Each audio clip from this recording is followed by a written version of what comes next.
Here's মাই natural prep protocol day 5। গতকালকে ছিল জ্বর, আজকে হয়েছে ঘুম থেকে উঠতে লেট। যেহেতু আমার প্রতিদিন ৮টার মধ্যে জিমে থাকা লাগে, সেক্ষেত্রে আমি ৬টা ৬:৩০ থেকে উঠে নিজের মিল বানাই। তো যাই হোক, জিমে গেলাম। জিমে গিয়ে প্রথমে আমি আমার ফার্স্ট মিল নিয়ে নিলাম, জাস্ট কলা আর প্রি ওয়ার্কআউট হিসাবে প্রি ওয়ার্কআউট শেক।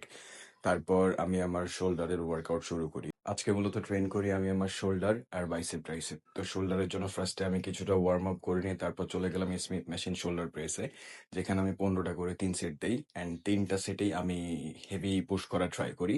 তারপর আমি চলে যাই ডাম্বেল ল্যাটারাল রেইজে, যেখানে ছিল 20টা করে 3 সেট। আফটার দ্যাট আমি চলে যাই রিভার্স পেক ডেক ফ্লাইসে। যেহেতু আমার রিয়ার ডেল দুর্বল, সেক্ষেত্রে আমি আমার রিয়ার ডেল টিবার বেশি কাজ করব। তারপর আমি চলে যাই ফেস পুলে। রিভার্স পেক ডেক ফ্লাই অ্যান্ড ফেস পুল দুই জায়গায় আমি 15টা করে 3 সেট করে দিই।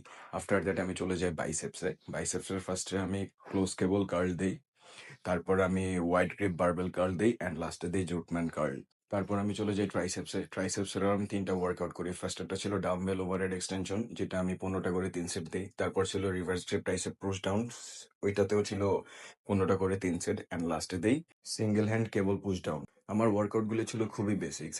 আমি একটা জিনিস সবাইকে সাজেস্ট করতে চাই, সেটা হচ্ছে ওয়ার্কআউট সবসময় বেসিক্স রাখা ট্রাই করবেন। শুধু আপনি চেঞ্জ করবেন আপনার volume and intensity. And fancy workout যত কম, গ্রোথ তত বেশি। অ্যান্ড সর্বশেষ আমি আমার ওয়ার্কআউট শেষ করে পোজিং প্র্যাকটিস করলাম কিছুটা সময়। তারপর খালেদ ভাইয়ের সাথে হাসতে হাসতে বাসায় চলে আসলাম।